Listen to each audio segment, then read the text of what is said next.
Good morning and happy Thursday to everybody.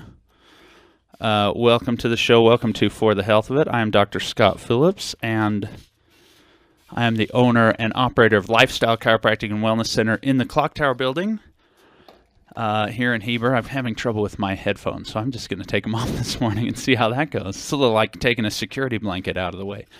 And so here we are this morning. I was going to say that last week, after not being on the show for 2 weeks, I was a little bit more nervous than I thought I'd be. So luckily, we're back in the swing of things.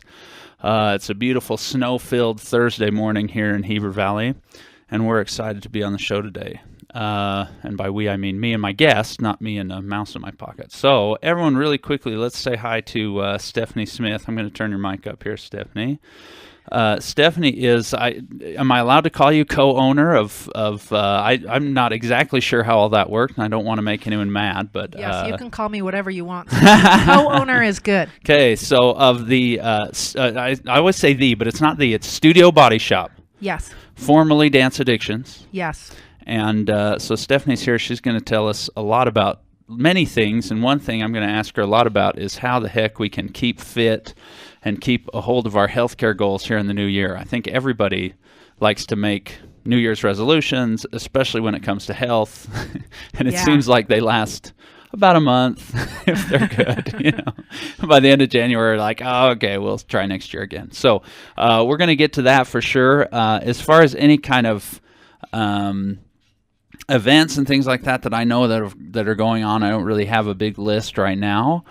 But definitely there are classes going on. I know at several different places. The place I always like to send people is there is a calendar on a website called wasatchwellnessnetwork.com, and they've got kind of a calendar of classes and things like that if you're ever interested. And, of course, we'll talk to Stephanie here, too, about their class schedule over at Studio Body Shop, what they're doing there, and hopefully we'll find some things that you guys can do in the next couple of weeks to be healthier. I wanted to say that I know a lot of you out there that are listening are connected to me with my Facebook page and things like that.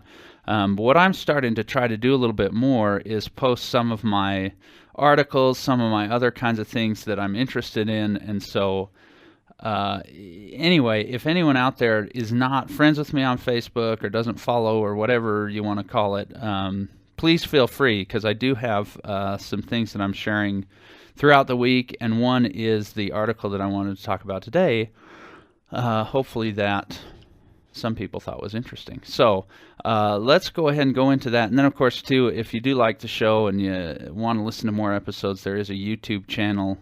You just jump onto YouTube and search out Scott Phillips For the Health of It, or you can switch those back and forth, and you should be able to find it.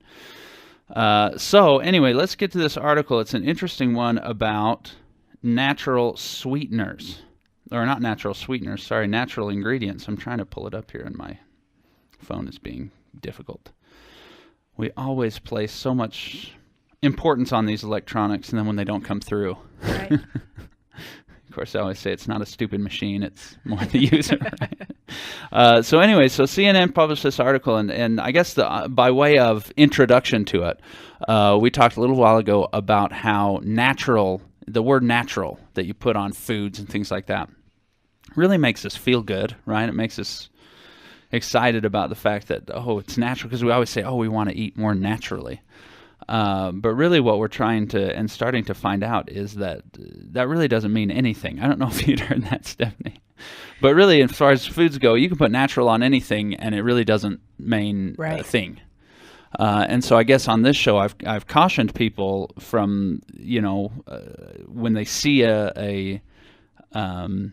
some sort of advertisement on the front of the cereal box or the whatever it is that they're buying, don't let that word be so exciting that you don't pay attention to the other ingredients. So that's what this article kind of takes and runs with a little bit, because how many people have looked at their ingredients and seen natural flavors?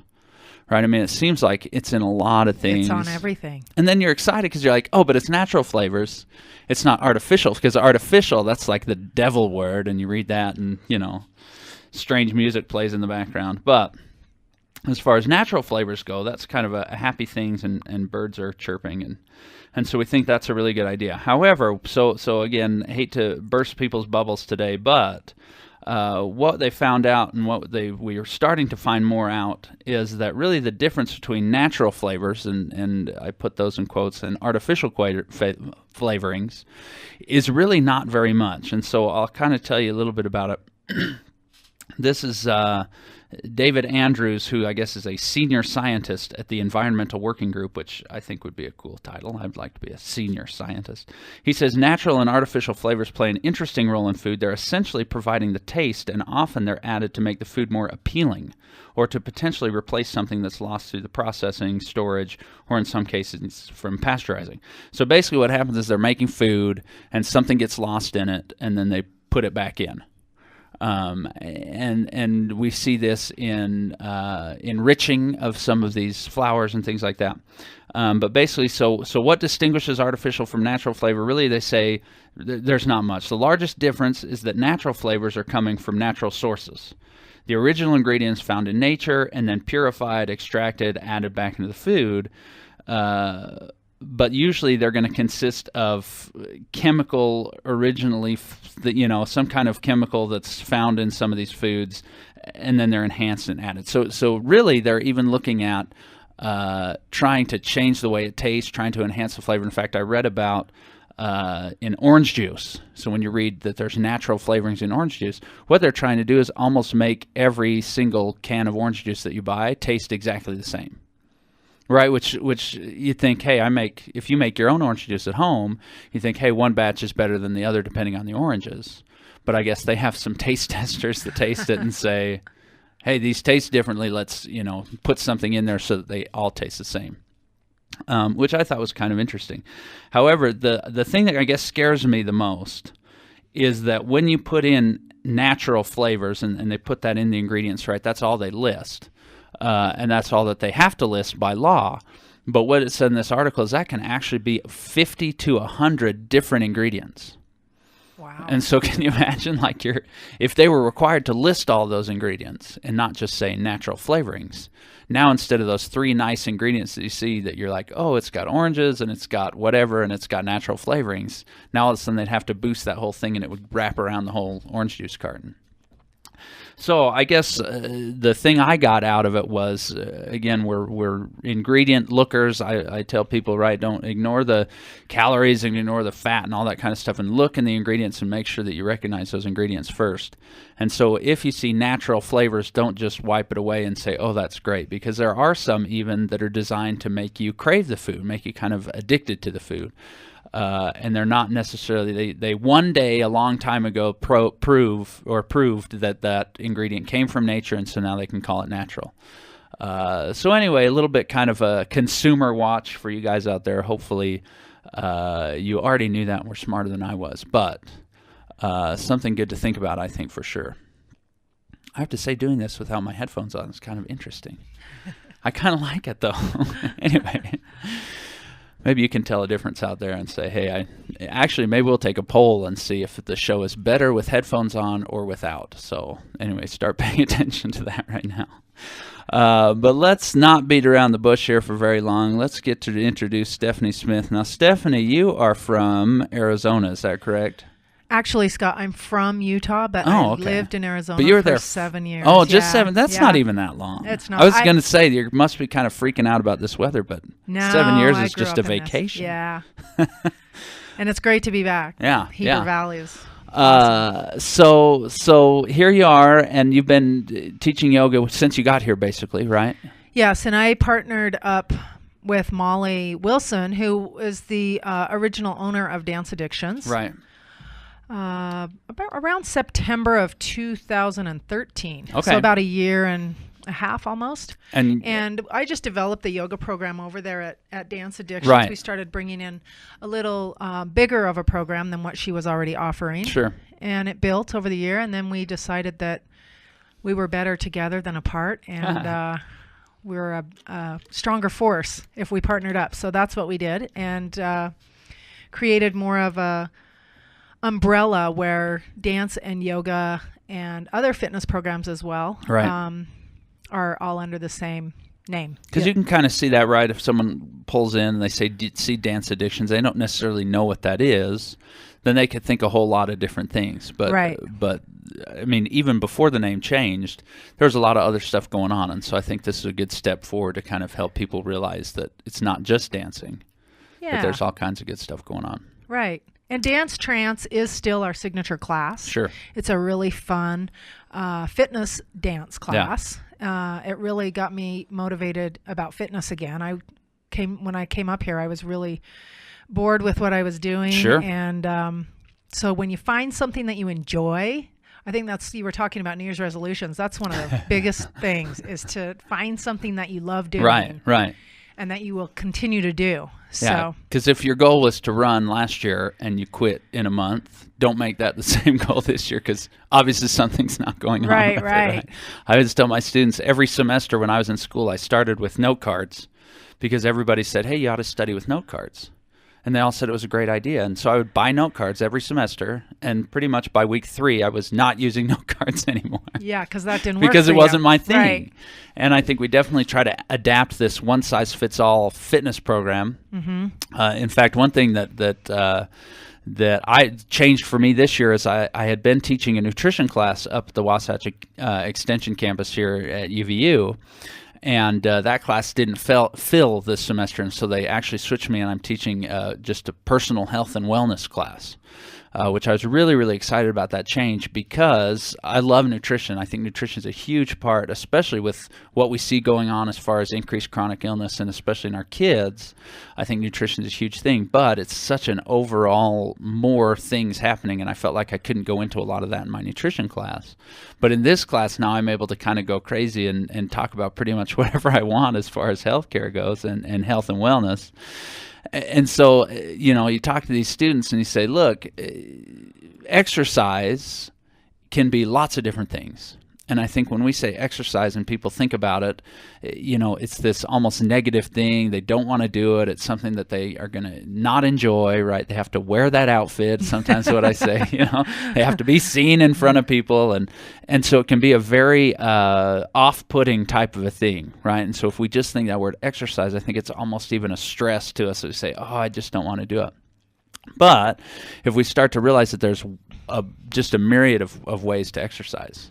Yeah. And I think this is where dancing kind of came in, is you think, I've played some of those dance games on the, Xbox or the Wii or whatever, and they're kind of fun party things to do.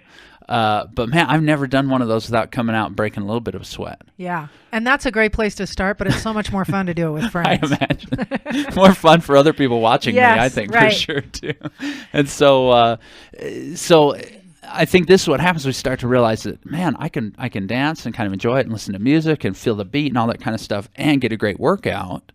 And so this is kind of one of those, and I don't know how long dancing, I know Zumba was kind of their almost maybe one of the first. I don't really know the history of all the dancing. As kind of brought it back. Right, yeah. But I'll tell you that if there's anyone out there that hasn't tried something like that to spice up their workout routine, so to speak, I think people could do it and they start to get hooked, don't you think? Oh, I think it's a great way and great fun, to be around people that are you have a friendship with. And that's really what we try to do at Studio Body Shop, is we are really trying to build a real friendship community there. Yeah. And we've really tried to create classes that accommodate something for everyone. So for somebody that is new to fitness or hasn't been doing it in a really long time, we have, or even if they are injured, if they have chronic health issues, there's some yoga that is available for that person. Right. For somebody that is very fit, we also are offering a hot yoga class that is a sequence. It's the same sequence every time. If you're familiar with Bikram yoga, it's a little bit of that, but it's also mixed in with vinyasa. Now tell me, how hot does it get? We only do 90 degrees, so we don't go up to 105. Yeah. People think, oh, that's not too bad. Go in there. Yeah, 90's not bad. Like. It's not bad. So I should say heated yoga. And we do have, if you're intimidated by the idea of going and doing a bunch of dance routines, we have what's called DT 101. Okay. And that is where there's more time spent breaking down the routines, so you can really learn them. And when you learn them and you know them, you can get a much better cardio workout. Right. Yeah, so all you're doing is trying to, wait, what was that move, or how can I do this? And you start to get lost. Then Right. It's more of a mental exercise, which is still probably It is very stimulating mentally. In fact, they say it's good in prevention of Alzheimer's disease. Yeah, listen, I think anything to really stimulate the brain and try to learn things like that. I think any new activity, anything like that. And so then you get that dual workout, so to speak, for sure. Now, tell us a little bit more about you, Stephanie. Talk about yoga. Talk about how you kind of came into doing that, how long you've been doing it, how long you've been teaching, all that kind of stuff. What brought you into yoga? What's your passion with it? Okay, so I was in dance my whole life. I grew up as a dancer. I have a professional dance background. And then I kind of moved into fitness more when step aerobics became big. Step is awesome. I'm starting to show how old I am. No. Hey, you didn't say Jack LaLanne, so I think you're okay. And so I started getting into that a little bit. And then my body kind of has taken a beating over the years. And then I found yoga and loved the way it made me feel. It's such a mind-body connection, but yet it gave me that sense of, that dance gave me the fun, cardio, a little bit of cardio, but then the way that dance opens up your body and, also stimulates your mind. Yoga did the same thing for me. And so I started moving down in that direction. Plus I had some injuries that I was healing. I found that yoga really helped with that. Sure. I've been teaching for about 19 years, wow. a long time. I didn't get really serious about my training. I think I did my first real 200-hour certification it's been about 8 years. Okay. So I did that, and then in Ashtanga tradition, and then I moved on to the Anusara tradition and did a 200-hour training in that tradition as well. And that's the one that I really teach more from, even though I draw from all of my teachers, and I'm grateful for everything that I've learned. But I have really moved into more towards a therapeutic style of yoga because we're all headed there. So I thought it's a good thing to learn early. That's a good point. Yeah. We all need therapy, whether it's physical, emotional, whatever it is. One thing I always tell people about yoga that I really, really like is it's that body awareness, right? I think so many people go into an exercise routine, so many people go into a stretching routine even. They don't really know what they're doing. They kind of look at people around them and kind of say, hey, maybe I'll just do that. And I think they miss a lot of the benefit that can come from something like that. So the thing I like about yoga, and if anyone's not been to a yoga class, I tell everybody to try it out. You just have to. Yeah, and the first class is free at Studio Body Shop for locals. That's a great plug right there. So if you're local, which I don't know who would be listening that isn't, but if you're local, for sure, get over there and take a free class. Yeah, and we're located at 34 West 200 South. It's right behind the beauty school there on Main Street. Right, Chicks Cafe, all that kind of stuff, just right there behind it.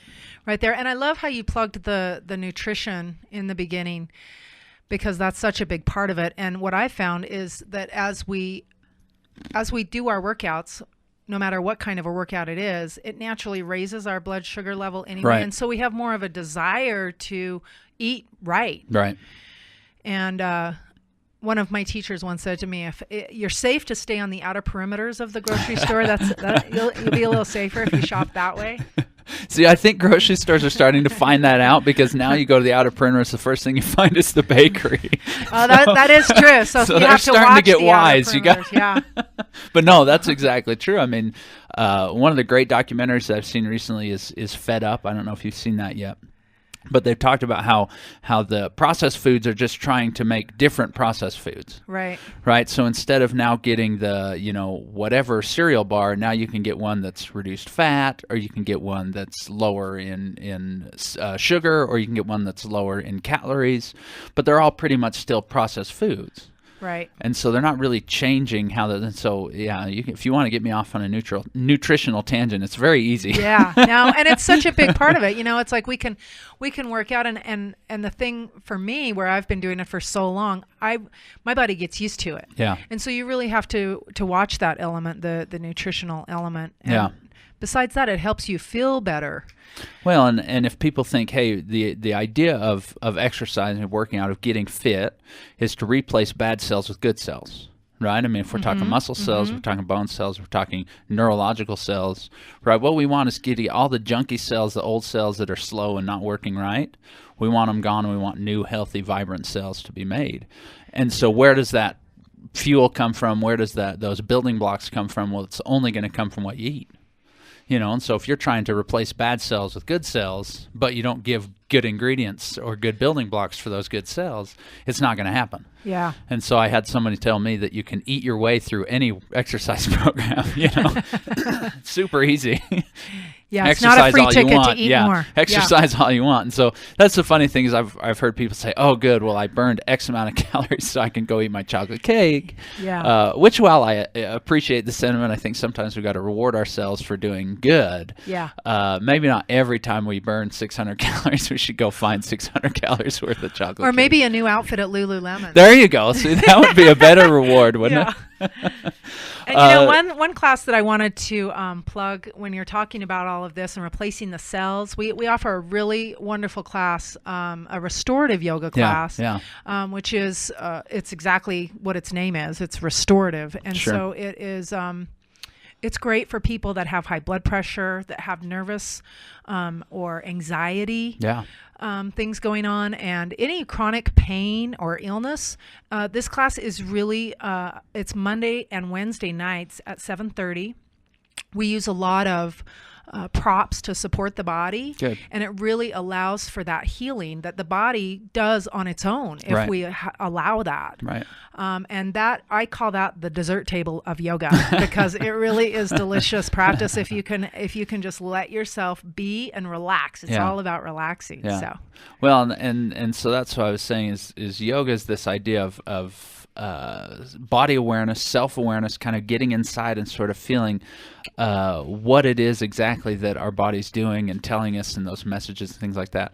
And so I've never been to a yoga session where the person leading it hasn't been very much, into telling me to get inside myself, making sure that and there's no pressure to do the same thing that everybody else is doing. There's beginner moves, there's more advanced moves, there's things like that. Now, obviously the competitive person in me wants to be able to do everything as crazy as possible, but they kind of calm you down and talk to you a little bit and say, hey, just do what feels, and then you hold those poses and positions and the body lengthens and things get really, really feeling a lot better. And like you say, then there's that kind of relaxation that takes place also. Yeah, and I think one of the reasons that people feel so good after they leave yoga is there's such a strong emphasis put on breathing. Right. And using your breath in such a way when you are holding poses really connects the mind to the heart, the mind to the body.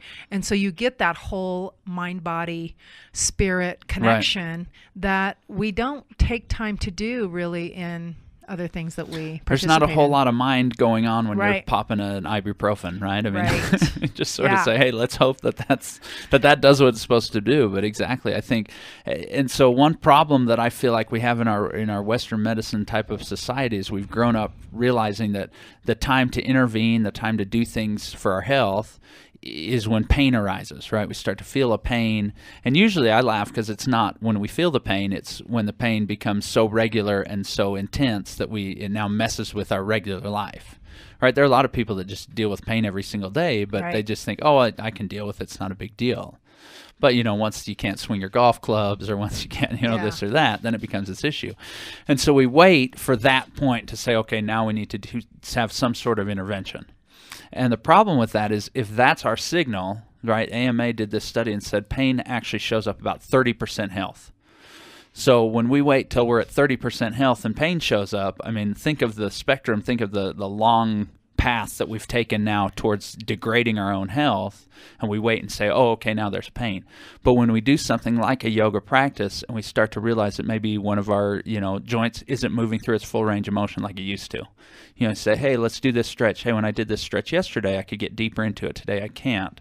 Maybe something's going on with that area, and then we can find other cues to say, now this is a better time to intervene in our health and try to do things good for us. Maybe I ate something I shouldn't have eaten. Maybe, my thinking patterns are off a little bit. Maybe I'm not getting the sleep that I need to get, all that kind of stuff. instead of waiting for this problem to arise. And so when I talk about preventative or even proactive healthcare, right, I think these are the types of practices that get us in that mindset to really pay attention and say, what's my body really telling me? And how can I change and how can I intervene long before there's a problem? Right, because those problems sometimes take a long time to get there, and then we're just hoping that it's a really short fix, when really it's just as long, to get to the point where we were before. And it's really about lifestyle, it can't be, it's got to be the day-to-day. Everything that you do matters. Yeah, I always tell people I think pretty much everything we do is a choice between are we getting healthier or are we getting less healthier, right? Somebody says that health isn't an elevator, that's an escalator. And so you're either moving up or you're moving down. There's not really a way to stay in one place. That's a good way to look at it. In fact, even health isn't really a destination for me, right? I mean, my definition of health has way more to do with 100% of my body, working at 100% function all of the time. And I said that in my class actually just recently, and one kid said, so is anybody healthy then? That was his question. And I said, really, if you're talking about 100% health, I don't think there's not really anyone that lives that way all the time. But then for me, it doesn't have to be this, I'm trying to get healthy, and then once I get there, then I can relax, right? And I can stop doing all that stuff. Yeah, and it's interesting that you talk about health in that way, because, I have a mother that is, she has chronic osteoarthritis that has been very crippling to her, and the hard thing is that it hurts when she moves, so she doesn't want to move. Exactly. And so she stops moving, but then it gets worse. Right. So you have to keep those joints lubricated, and again, it's about finding the right type of fitness or exercise or yoga that can even just open those joints up for you. That can make a really big difference. I've had a lot of people say to me that, I'm injured and so I can't do yoga. But oftentimes when people are injured, that's the time they need to be doing yoga, just the right kind of yoga. So it's always important to pay attention, practice with a good teacher that knows alignment and the right way to get you in and out of poses that can help you heal. Yeah, and Krista Clark is a physical therapist in Midway, and she was on last week, and she said, I've always said motion is life and motion is live, because when you move those joints, it really is providing this amazing information to the brain. The faster you just stop moving, the faster your health is going to decline. I mean, that's just, everybody knows that for sure. But she said something cool. She said, motion is the lotion. Oh, yeah, that makes sense. Which I really like because, as you move those joints, they stay lubricated, they stay healthy, right? The nutrition is coming to them, all that kind of stuff, the blood flow to them. And I think you're right. Everybody's gut instinct when they get injured or have some sort of ache or something like that is okay, I'll take a break, right? And I'll stop doing this activity for a week or two, give my body a time to heal, and then jump right back into it, right? And then what we get is this roller coaster of I work out till I hurt, then I stop, then I get back into it and I work out till I hurt. Yeah. And we never really get this, and I think that's exactly right, is once you find that there is an injury, and I tell people that come into my office all the time, like they say, oh, well, do I need to stop? And I say, well, obviously it depends on kind of where they're at on that spectrum, but I want people to get back into their activity as soon as possible while they're involved in this healing process. Again, I think it helps them start to pay attention more to their body, right? And so let's say someone with a knee injury, those are super common, especially around here with all our skiers. Yeah. Somebody says, oh, okay, I'm going to quit doing stuff. Well, let's get into a yoga class and kind of see when we move the knee, maybe where the really problem motions are, and then be careful with those, but then where the ones that feel really good, right? I've never worked on somebody that hurts somewhere, haven't found a spot that says, hey, that really feels quite good, or a stretch or something like that. And I think that's our body kind of saying, hey, we like that movement. That's something that's moving us in the right direction. Whereas, there's so many different variations in yoga. Exactly. And if you're with a good teacher, they can tell you a different variation that can take you from pain to no pain. Right. And that's one of my goals when I teach yoga is I like to see people heal. Yeah. No matter if that's an emotional healing or maybe even mental. Yeah. It can make a big difference for them. One other person that is working with us is Melissa Milam. I'm going to give her a little plug. She does a Girls Getting Fit program. Yeah, you know her. Yeah, she's been on the show a few times. In fact, she's coming to the office today. We're going to nail down another time she's going to come back for sure. I love Melissa. She's fantastic. Yeah, she's over at the Studio Body Shop Monday, Wednesday, and Friday, bright and early, 5 a.m. Way earlier than I get up. She's also going to be starting a quick 30-minute HIIT class. Oh, okay. And I forget, I think it's high intensity interval training. Yes. We want to say that because we don't want people to feel like they're coming in to get punched. Right. It's high intensity interval training. Yeah, so watch for that. Yeah. Usually those classes are 25 even minutes. It's not very long that they just go to it and be done. Yeah. So and our website is www.studiobodyshop.com, and you can watch for all of those upcoming events. We also have a workshop coming up, Scott, that is, you talk about setting goals for the new year and all of that. We have an intensive workshop coming up with Joanne Archbold, if you know her. I do know her. Yeah. She hasn't been on the show yet, but she needs to come on for sure. She's really, really fun to talk to. And she's done a lot of self-work in astrology and diving deeper into her own meditation practice. And that is going to be Friday, January 23rd and 24th. It's a more of a lecture workshop where there will be journaling and really it's called Design Your Life. Cool. So you can check that out online as well. And that's coming up when? That is January 23rd and 24th. Cool. So it's 2 days. And you can develop the necessary skills to allow your unique purpose and brilliance to emerge. So that's going to be a fun workshop. Yeah, that sounds great. Yeah. Joanne just got back from Hawaii not long ago. Yeah. I always get jealous when people come home from Hawaii because I'm like, you forgot to take me. I know, me too. I was ready. I was packed. No, that sounds like a great, and here's the thing that I really like about what you guys are doing over there is I feel like it is this, let's take the whole body, right? Because you can do one little thing here and there. And again, for me, it's all about goals, right? What are people's goals? And a lot of times people's goals are to lose a little bit of weight. A lot of times people's goals are but I would like to think most people have a larger view than that, a broader view to say, hey, I want to be as healthy as I can be. Right, I want to live as well as I can for as long as I can. In fact, geneticists say we can live to 130 years with our cells, working the way that they should. Not 130 years on a machine, but 130 years of actual good living. And so you think, well, even making it to 90 sounds like this great feat, but you're still 40 years shy of what your genetic code can say. Wow, So my goal's 110, right? I don't want to get too crazy. Good for you. But I like 110. I think that's and I tell people I want to be playing basketball with my great-grandkids, and like when they go up for layup, just stuffing the heck out of them and telling them that when they're my age, maybe they'll be as good as I am, right, playing basketball. Those are kind of my goals, and so that's what I think is, if I'm going in with a 2-month outlook and saying, hey, I'm just trying to fit into a bathing suit, right, which I've never said in my life, but I know some people have. Yeah. Then we really shortchange, I think, what we're trying to do. And it sounds like with all the other things you guys are putting together over there at the shop, I think we could call it that, right? Is really this whole holistic, let's really dive into each area and say, hey, let's really get each area as healthy as possible and have fun doing it. Yeah. One thing we talked about on this show for sure is the community aspect of getting healthier. Right, if you just go into it on your own, alone, and with no support, right, it lasts. The chances are slim. As long as that. That it will last. And so if you can get involved in a community, and that's what I like about that, and not that you don't get that at the gym, but sometimes it's just such a, everybody's sort of in their own head, they're in their own zone, so to speak. Some people don't like to talk when they work out, which I can, appreciate for sure.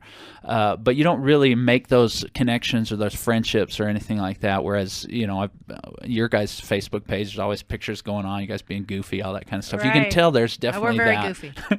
that community feeling, that family type of feeling that you go in and you have people that are holding you accountable, so to speak. Yeah. Right? If you don't see somebody for a couple of weeks, I'm sure there's somebody that reaches out to him and says, hey, where you been? What's going on? What can we do to help? And I think that's where really we take the short term of, I'm just going to, bury my head and bear through and try to get a month's worth of good working out in, to this, hey, now it's become part of my life. and part of what it is that I do.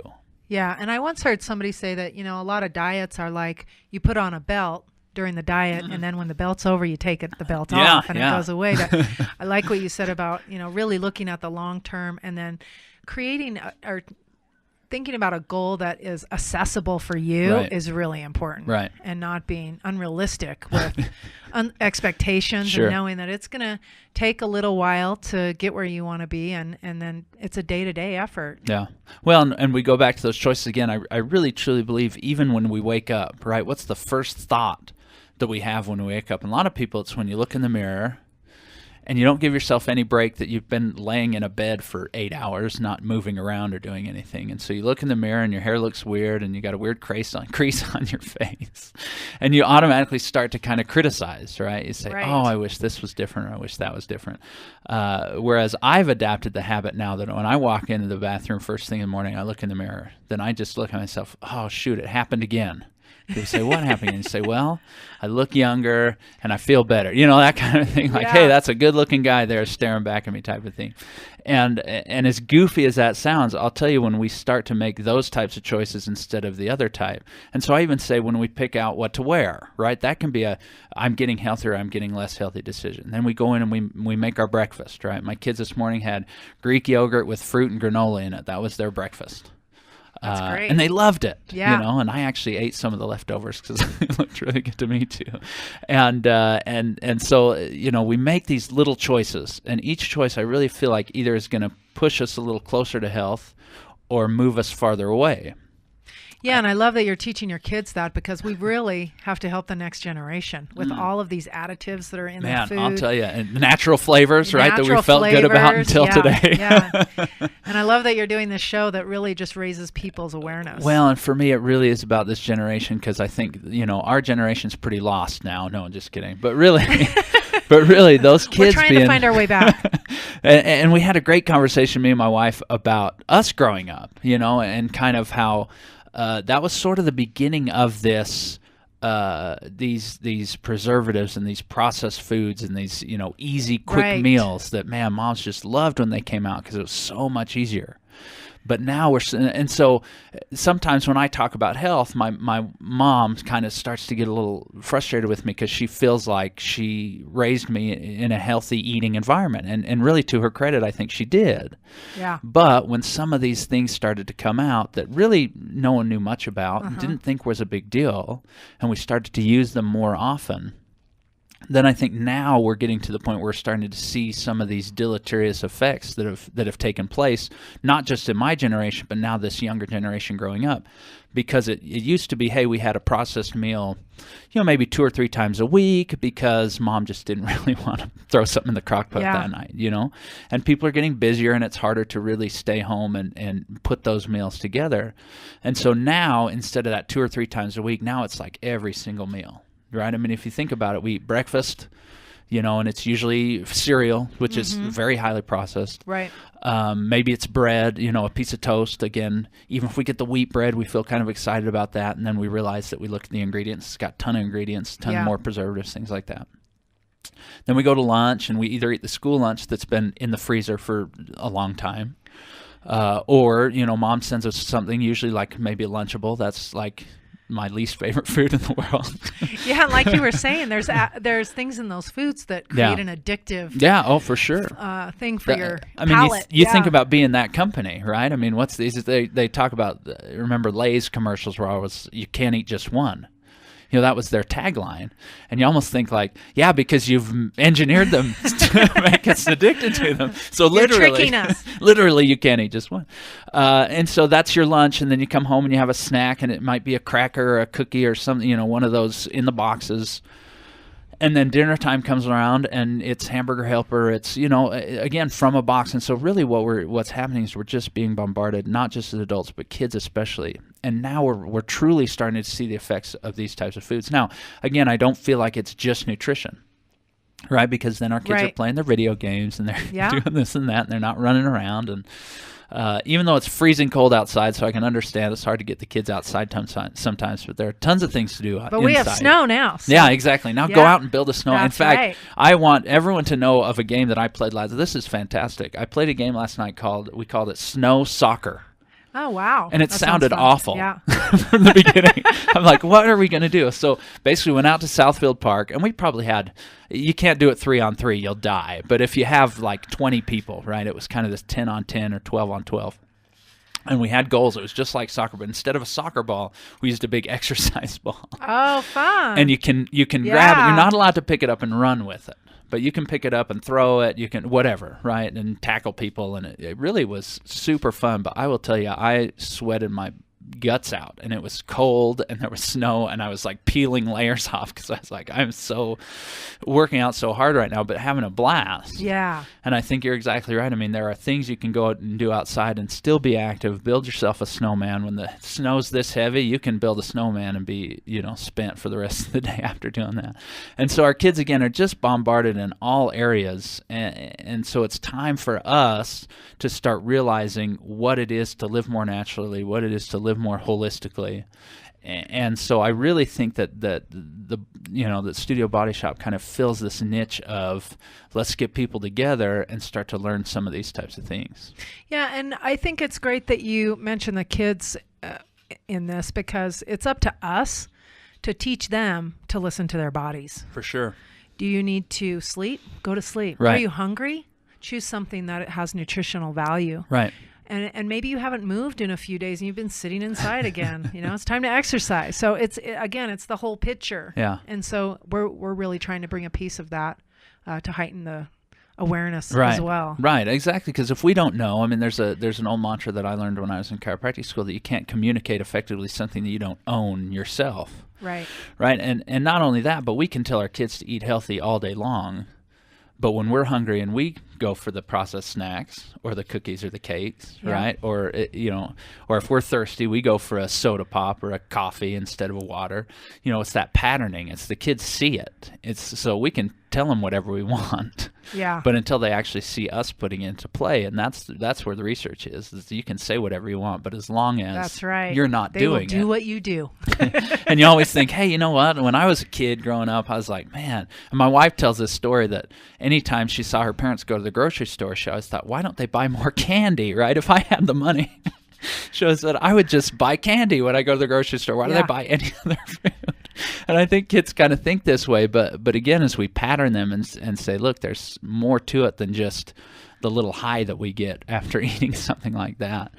Then that's when they really start to realize. And I think with my son, right, he was in school the other day, and they were teaching the food guide pyramid, which I thought was interesting because even according to the government, that's completely outdated. Yeah. But, and so I was frustrated with that, but then at the same time as he's talking about it, I can tell that something kind of sparked this interest in him. He's almost 8, he's in 2nd grade, but something sparked this interest in him to watch a little bit more what he eats, and I think anytime they get it from all other sources to say, hey, here's a way to eat, here's some foods to avoid, that type of thing. And it was funny because then for his lunch the next day, he wanted to make sure there was vegetables and more vegetables and fruit. That's and great. he wanted to drink water. And I don't know think how that's long the that's key. going to You last. gotta start them when they're young. Yeah. Yeah. I know the worst time my eating was in college because it was more about how much things cost and less about what I put into my body. But see, I didn't have that relationship with knowing that, hey, when I eat a food, it turns into me. Right. Right. And so people say you are what you eat, which I kind of like that commercial. The kids are running around on the soccer field and one of them looks like a donut and one of them looks like a box of French fries. I've seen that one. And I think that's true, but it's not because, if I eat bad food, then my health is bad. It's literally what you're putting into your body turns into cells. Right, it turns into muscles, it turns into bone, it turns into, and because we're not really aware, right? We say, hey, I stand on this earth, right, that's spinning at some amazing velocity, and I have no idea, for the most part, that the earth turns. Because I'm not that, again, I'm not looking at it, I'm not feeling it. I walk around, I feel like everything's stable. right? And I think with our body, it's almost the same way, that we don't really perceive, right now as I'm talking, let's say a bone in my arm is going through some remodeling, right? There's bone being broken down, there's bone being built up. And in a very short time, this arm bone that I have right now will be a completely new arm bone. But we don't think about that, right? We don't become aware of that because it's not something that consciously is happening. Yeah, I always say that if we could look inside of our bodies and see what was really going on, we would make a lot of different choices than what we make right now. all the like, alarm signals that are going off. Yeah. Like, hey, don't do that. What's going on? Yeah, and you talk about, preventative and proactive health care. There's no quick fix. There's no pill that's going to get you there. There's no shortcut. You have to take the escalator one step at a time. Exactly. And shortcut is one of those things that people love. I mean, they want that quick. That's our culture. We're looking for that. I'll work out as long as there's not a pill that does all that for me. As soon as that pill comes out, I'm done. Because it's so much easier. But really, what we find time in and time out is that pill is always way worse than what we thought it was going to be benefit-wise.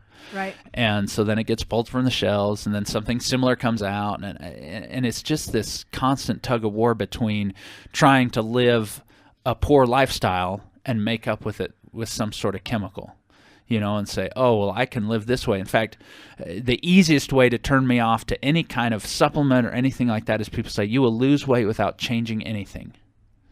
I say, great. So I'm trying to convince my body that I'm living a healthy life when I'm not. Yeah. That doesn't work. And it'll never work. I mean, that will never, ever, ever work. And so, again, if you're listening out there and somebody's trying to sell you on that, tell them that they're full of it. Yeah. Because it just can't happen. I mean, and I don't expect people to wake up tomorrow and live, 180-degree different lifestyle. That's just, again, when we just play against willpower and say, hey, I want to work out more. So tomorrow I'm going to wake up at 4. I'm going to do 2 hours of cardio, and then I'm going to go lift weights for another hour, and then at night I'm going to do the same routine. I mean, it just, we set ourselves up to fail. It's unrealistic, yeah. But if we're someone that says, hey, you know what, I don't really work out at all, and so I'd like to get into some sort of routine, then maybe waking up 5 minutes early and doing 5 push-ups in the morning is the way to start. Yeah, and then make your way over to Dance Trance. We'll teach you some new moves. And go in and have some fun. And it will really improve your self-esteem as well. Right. Well, and I think, we touch on the physical aspect. We touch on the chemical with the food and things like that. And the emotional aspect is the other part. And I think that's where that kind of community comes in. But I'll tell you, if people realized how bad for them health-wise, thinking negatively, being locked in these kind of almost sabotage. Yeah, exactly. Yeah. Where we're just so critical of what's going on, and we're quick to criticize others. And I just think when we're locked in that mindset, it's a very, very unhealthy type of place to be. You're right. And I was just talking about this in yoga last night, where the emotional body has so much more wisdom than the thinking mind does. Right. And that's one, a good yoga class can change your mood. Sure. And can really take you from a bad mood to a good mood and help you, you walk out feeling great. Yeah. And Marge Bowen, I'm sure. I do. She was just in class this morning. Good. I had a girl, Marge. Love Marge. So Marge has been on the show a couple of times, and she, likes to talk about just chakras and the energetic aspect of healing and all that kind of thing. And she's a wonderful kinesiologist. And I'll tell you, she's one of the just most knowledgeable people that I know. Her knowledge about neurology and about all that kind of thing is way above most people that I know. And but it's very interesting because I feel like when we take that aspect out of health, right, when there's no emotional aspect, when there's no energetic aspect, when there's no community aspect into health, then we almost pull out one of the greatest power sources that we have to heal. Right, and by that, what I mean is, if it's just a car, right? If it's that my heart isn't working correctly, so we have to just go in there and see what's going on with the heart, and maybe even replace it. That they can do that kind of stuff. But we don't ever really get to the actual fact of what in my emotional world, what in my energetic world, is making it so some of these things are not functioning correctly. And sometimes it is something simply physical or mechanical, but human beings being so vitalistic at our core and having that mind-body connection type of thing that not many people really understand, when we take that aspect out of healing, in fact, it's very funny, we talk about that placebo effect in healing. Yeah. Right? And people love to just kind of shirk it and say, oh, it's just a placebo effect. But I like to look at that effect and say, holy cow, like by taking a sugar pill, I can access and change my physiology just because I thought in my mind that I'm taking. That's right. It's all connected. That is something so powerful that I say, if it's a placebo effect, who cares? Like, that's great. I think we should put everybody on sugar pills now for all their conditions and just tell them that that's what's going on. And I think almost in that regard, right, people say, well, and some people think it's kind of hokey to talk about energetic healing, things like that. And all I say is, when someone walks into a room that's having a bad day, you know it. Yes. Right off. And same with somebody that is and someone that's having sunshiny. a good day, and it's almost contagious. That's right. Right? Someone walks in talking negatively about their work, about their family. It's very easy to jump into that and spiral downward with them, right? And then on the opposite side, if you're not having a great day, someone comes in talking about how great things are and the good things going on in their life, all of a sudden it can spiral upward. And so right, and which person do you want to be? Yeah, exactly.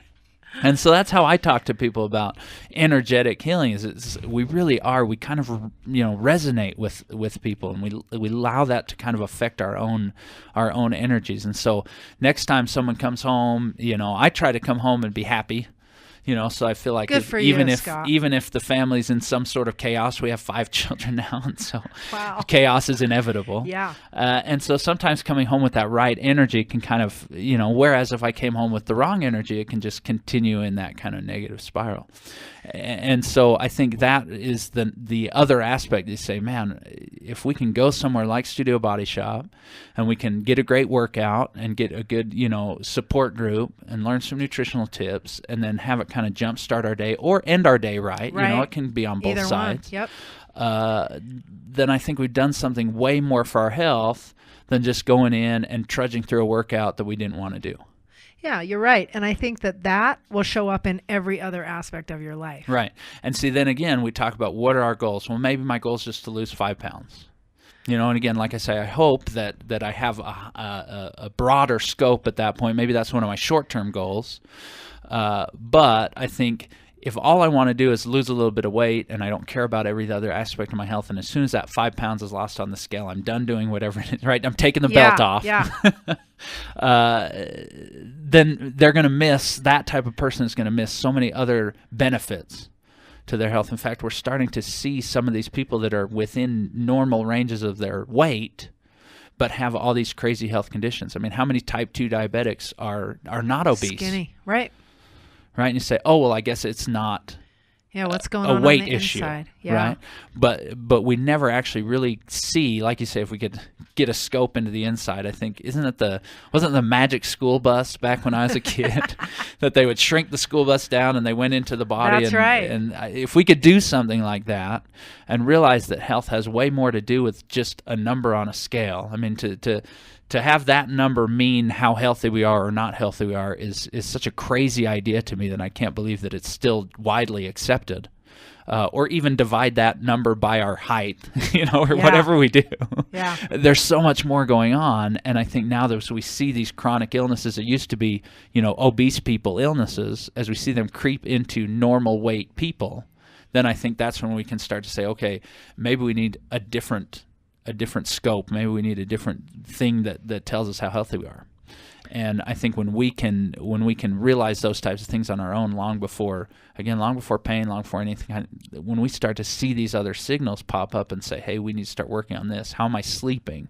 How's my digestion? How do I get sick every time I come in contact with someone that's sick, right? How's my immune system? Yeah. All these other things are much more telling, not just how good I'm going to feel today, but how well my body's going to function today and long into the future. And as we try to work on those things, I think that's where we get the biggest benefit. Yeah, and I think as a woman, we're always taught to look a certain way, and the scale can start to be a really bad friend. Yeah, yeah. So when I start to feel that way, I put the scale away. Right. And I say, how do I feel? Exactly. I want to feel good. So what can I do to get more of that? What are the better measures, right? Right. How's my mood most days, right? That's How do right. I sleep? How's my, I go to some of these other things. I think, do I feel good or do I not feel good? Do I feel better because I'm working out, or do I feel worse? Yeah. And most people say they feel better even if the scale's not doing what they want it to do. Yeah, and it's like you were saying, it's all encompassing. It's the people I'm spending my time Sure. with. It's the things I'm putting into my mouth. It's how much sleep I'm getting. It's doing an exercise that is fun for me, that is fulfilling me in a way that makes me want to go back and do it again tomorrow. Right. And miss it if I don't do it. Like, that's when you have a new habit. Exactly. And they say that everybody knows it takes 21 days to change a habit. I think most people know that. Right. But then it's like you don't let go of it after the 21 days. I think that then becomes a bigger challenge, even, is to stay with it and change your thinking so that's the lifestyle. Yeah. That's where I want to continue and not let go of it. Well, and I think what people, like you say, when you think, hey, I'm trying to get to this point and then I'll be done. I mean, if that's how our thinking is and not changing our lives. And so I think anytime we look at a change and say, I want to do this thing, maybe I want to eat a little bit better and not eat, some people say I'm done drinking Diet Coke, right? How many people make that promise in the morning and fail by the evening? That's right. But it's not about willpower. It's not about trying. When I am forced with a change that I want to make in my life, I think, is this something I can do every single day? Is this something I can do for the rest of my life? Because if I love Diet Coke that much, and in my mind right now I think there is no way I could go my whole life without drinking Diet Coke, right, you're already setting yourself up to fail. Yeah, because those thoughts are powerful. Oh, yeah, for sure. But if you start to make smaller changes and do little things and start to maybe eat a little more produce, right, a little more of this or that, try to work out, half hour a day or even less, just do something, then all of a sudden we start to realize, hey, when I drink that Diet Coke, I get this feeling that I don't like. And then our physiology starts to change, and then our mindset starts to change, and then all of a sudden we can think, maybe I could go without that. It's Krispy Kreme donuts for me, to be honest. That's like, I lived by a Krispy Kreme. Yeah, in those Orem. aren't worth it, Scott. Oh my gosh! And honestly, like, that's the one food that's not worth it. And that's the thing is it was something that I just could never think of. Anytime I dieted or anytime I did this or that, it was always like, okay, but when can I eat Krispy Kreme again? And so then, as I looked at it differently, I did things differently, and it's been years and years and years and years, and it's not because I don't think, hey, they taste good. They do. They're engineered to taste good. They're engineered to get you addicted to them, and it works. I know, my kids love those things. Yeah, and so it's not about. It's more like, hey, why do I not do this? Because I know that the payoff isn't worth what happened. It's that small, oh, good, that satisfied me for a second, but now I know what it's doing in my body. That's right. Right, and I know what it's doing for my healthcare goals, and it's not aligning with it. And you know what? One a year probably wouldn't be a big deal. Yep. And I think that's one other thing too, is if you say, hey, I'm going to try to not do this or not do that, and we kind of mess up, then we say, okay, next January I'll try again. Yeah. Instead of, hey, tomorrow's a new day. Tomorrow's a new day, and we are our worst critic. Oh yeah, big time. If we were as mean to other people as we are to ourselves, we wouldn't have a lot of friends. That's right. But that's why it's good to surround yourself with positive people, because they're going to be the ones that kind of help you realize that, hey, maybe that, spot on my face that probably looks like it's going to turn into a zit, maybe it's not as bad as I'm thinking when I look in the mirror myself. Yeah, and I think it's such a healthy thing to work out with a group of people, because then not only do you realize things like that, but you also see, oh, well, they have the same struggles that I do. Yeah. And you realize that you're not alone, and we're all in this together, and we lift each other up. Yeah, I wonder what it is, human nature about us, that feels like we're the only ones going through something.